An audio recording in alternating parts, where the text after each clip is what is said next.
2025 में भारत चाइना को ओवरटेक करके दुनिया का सबसे ज्यादा आबादी वाला देश बन जाएगा। आज भारत की जनसंख्या 137 करोड़ है। 1960 में यह 45 करोड़ थी। तो पिछले 60 वर्षों में भारत की जनसंख्या 3 गुना हो चुकी है। तो क्या यह आगे भी इसी तरह से तेज गति से बढ़ती रहेगी? और अगर यह इसी तरह से बढ़ती रही तो इस सेंचुरी के एंड तक भारत की जनसंख्या कितनी होगी? क्या आपको विश्वास होगा अगर मैं आपसे कहूँ कि वर्ष 2100 में भारत की जनसंख्या 150 करोड़ से भी कम होगी? और क्या हमें वाकई में चाइना की तरह किसी पॉपुलेशन कंट्रोल बिल की जरूरत है? Let's find out the answers of all these questions in this video.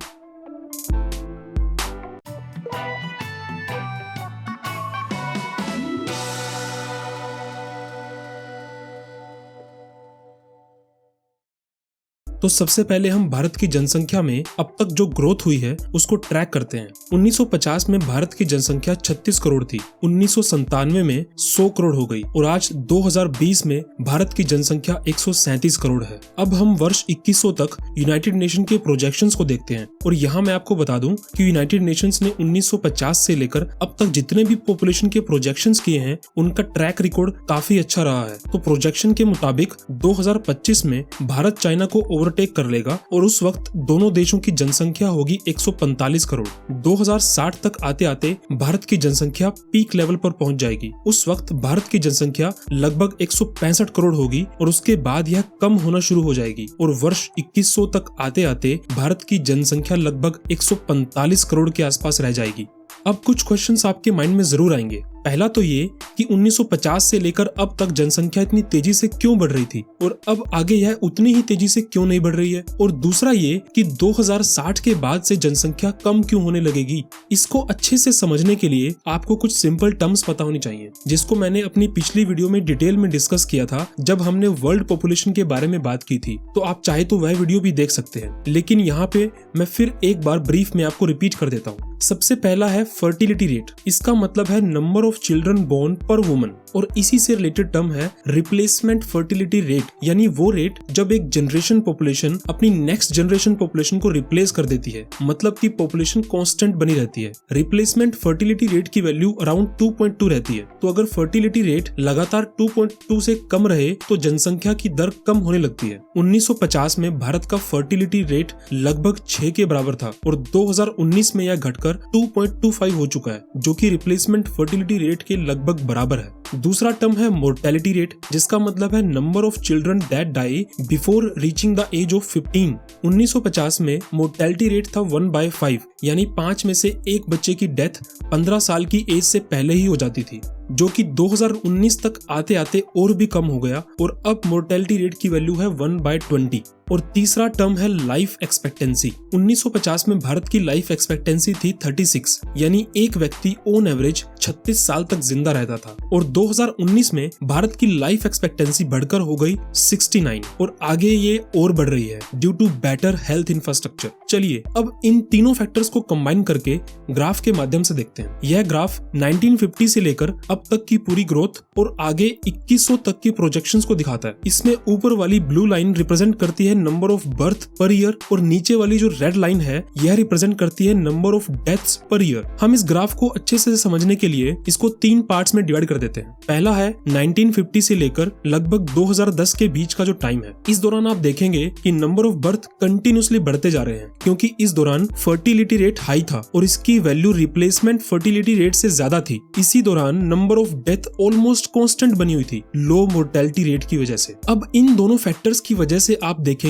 कि इस दौरान पॉपुलेशन काफी तेजी से बढ़ी। अब बात करते हैं 2010 से लेकर 2060 तक के टाइम पीरियड की। इस दौरान नंबर ऑफ बर्थ कम होना शुरू हो गई, क्योंकि फर्टिलिटी रेट की वैल्यू रिप्लेसमेंट फर्टिलिटी रेट के लगभग बराबर हो चुकी है और यह लगातार कम होती जा रही है। और यहाँ पर आप देखेंगे कि नंबर ऑफ डेथ जो पहले कांस्टेंट बनी हुई थी अब वह तेजी से बढ़ रही है। तो ऐसा क्यों? यहाँ पर आता है लाइफ एक्सपेक्टेंसी का फैक्टर। जैसा कि हमने देखा कि लाइफ एक्सपेक्टेंसी 1950 में 36 थी और उसके बाद तेजी से बढ़ते हुए लगभग 69 हो चुकी है आज के टाइम में। इसका मतलब है 1950 के बाद से जो लोग पैदा होते आ रहे थे उसी क्रम में लगभग 2010 के बाद उनकी डेथ होना शुरू हो जाएगी। और जैसा कि हमें पता है 1950 से लेकर 2010 तक बर्थ रेट काफी हाई था और इसी पीरियड में मैक्सिमम लोग पैदा हुए थे। तो उसी तरह से 2010 के बाद आने वाले 60-70 साल में डेथ रेट भी ज्यादा होगा तो 2070-80 तक नंबर ऑफ डेथ लगातार बढ़ती रहेंगी। तो अब इस पीरियड में नंबर ऑफ बर्थ कम हो रही है और नंबर ऑफ डेथ बढ़ती जा रही है। तो इन दोनों फैक्टर की वजह से पॉपुलेशन की ग्रोथ स्लो होती जा रही है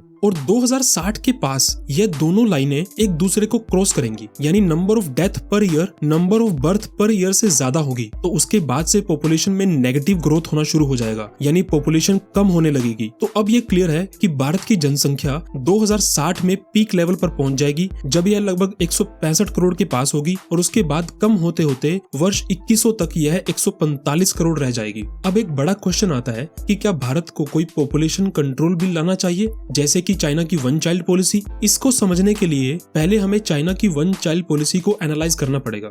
चाइना ने वन चाइल्ड पॉलिसी 1979 में इंट्रोड्यूस की। उस वक्त चाइना की पॉपुलेशन लगभग 100 करोड़ के पास पहुंच चुकी थी। इस पॉलिसी को इम्प्लीमेंट करने के लिए लोगों का जबरदस्ती स्टरलाइजेशन किया गया ताकि वह एक से ज्यादा बच्चे पैदा न कर सके। अगर कोई ऐसा करता तो उनके ऊपर भारी जुर्माना लगाया जाता था, उनको गवर्नमेंट जॉब नहीं मिलती थी और बाकी गवर्नमेंट फैसिलिटी से भी वंचित होना पड़ता था। 1985 के बाद इस पॉलिसी में कुछ रिलैक्सेशन दी गई, जैसे कि वो पति पत्नी जो खुद अपने माता पिता की इकलौती संतान थी वह दूसरा बच्चा कर सकते थे। रूरल एरियाज में रहने वालों को भी दूसरा बच्चा करने की परमिशन थी। कुछ माइनॉरिटी कम्युनिटीज को भी यह रिलैक्सेशन दी गई और वह लोग भी दूसरा बच्चा पैदा कर सकते थे जिनका पहला बच्चा एक लड़की थी। चाइना ने अपनी इस वन चाइल्ड पॉलिसी को 2015 में बंद कर दिया। अगर यह पॉलिसी इतनी सक्सेसफुल होती तो उसको बंद क्यों किया जाता? चाइनीज गवर्नमेंट का कहना है कि इस पॉलिसी के दौरान 1980 से लेकर 2015 तक लगभग 40 करोड़ कम बच्चे पैदा हुए। हालांकि एक्सपर्ट्स का यह मानना है कि इस दौरान सोशो इकोनॉमिक चेंज की वजह से फर्टिलिटी रेट अपने आप ही लगातार कम होता जा रहा था। 1970 में चाइना का फर्टिलिटी रेट था 5, 1978 में यह था 3 और 2019 में था 1.7।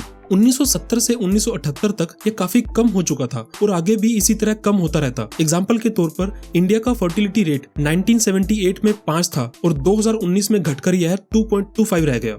इस पॉलिसी की वजह से चाइना ने पॉपुलेशन पर कुछ कंट्रोल तो जरूर किया होगा, मगर इसको फोर्सफुली इंप्लीमेंट करने से इसके कुछ नेगेटिव इफेक्ट्स भी हुए। पहला नेगेटिव इफेक्ट हुआ जेंडर रेशो में। चाइना इस वक्त जेंडर रेशो के मामले में दुनिया की सबसे बेकार कंट्री है, जहां पर 100 गर्ल्स के कंपैरिजन में 117 बॉयज हैं। इस पॉलिसी की वजह से चाइना में abortion rate and female foeticide बहुत ज्यादा बढ़ गया, क्योंकि लोग चाहते थे कि उनका बच्चा एक लड़का ही हो। तो इसकी वजह से जेंडर इम्बैलेंस की एक बहुत बड़ी प्रॉब्लम हो गई। दूसरा नेगेटिव इफेक्ट जो हुआ वो था डेमोग्राफिक चेंज की वजह से। चाइना की पॉपुलेशन अब लगातार बूढ़ी होती जा रही है। इसका मतलब है कि वर्किंग एज में जो पॉपुलेशन है वह कम हो रही है और 60 साल से ऊपर की एज की पॉपुलेशन बढ़ रही है। 2030 में चाइना में 30% लोग ऐसे होंगे जिनकी एज 60 साल से ज्यादा होगी और इनकी संख्या आगे भी लगातार बढ़ती रहेगी और इसकी वजह से डिपेंडेंसी रेशो बढ़ती रहेगी और इकोनॉमिक बर्डन पैदा होगा। इन्हीं दो मेन रीजन की वजह से चाइना ने 2015 में वन चाइल्ड पॉलिसी को बंद कर दिया और अब वहां लोगों को एक से ज्यादा बच्चे पैदा करने के लिए एनकरेज किया जा रहा है। तो अब हम वापस उसी क्वेश्चन पर आते हैं कि क्या भारत को चाइना की तरह किसी वन चाइल्ड पॉलिसी या फिर इवन 2 चाइल्ड पॉलिसी की भी जरूरत है? इसका आंसर है नो। आइए देखते हैं क्यों। इंडिया में करंट फर्टिलिटी रेट है 2.25 और ये आगे लगातार कम भी हो रहा है। 2030 में फर्टिलिटी रेट 2 हो जाएगा और 2050 में ये 1.8 हो जाएगा। इसका मतलब लोग अपनी इच्छा से ही कम बच्चे पैदा कर रहे हैं और इसका मेन रीजन है सोशो इकोनॉमिक चेंज, क्योंकि लोग यह रियलाइज कर रहे हैं कि ज्यादा बच्चे पैदा करना इकोनॉमिकल नहीं है। लेकिन ऐसी किसी पॉलिसी को अगर फोर्सफुली इंप्लीमेंट किया गया तो उसके नेगेटिव इफेक्ट ज्यादा होंगे, जैसे कि हमने चाइना के केस में देखा। इंडिया का जेंडर रेशो ऑलरेडी काफी बेकार है और इस मामले में भारत का वर्ल्ड में नीचे से 5वां स्थान है और भारत के पास इस वक्त डेमोग्राफिक एडवांटेज है। भारत दुनिया की सबसे यंग कंट्रीज में से एक है। आज भारत और चाइना की वर्किंग एज पॉपुलेशन लगभग बराबर है, मगर 2050 में भारत की वर्किंग एज पॉपुलेशन चाइना से काफी ज्यादा होगी। उस वक्त चाइना की मैक्सिमम पॉपुलेशन रिटायर्ड एज में होगी, जो कि सरकार के लिए एक इकोनॉमिक बर्डन साबित होगी। तो यहाँ से क्लियर है कि इंडिया की पॉपुलेशन ग्रोथ रेट नेचुरली कम होती जा रही है।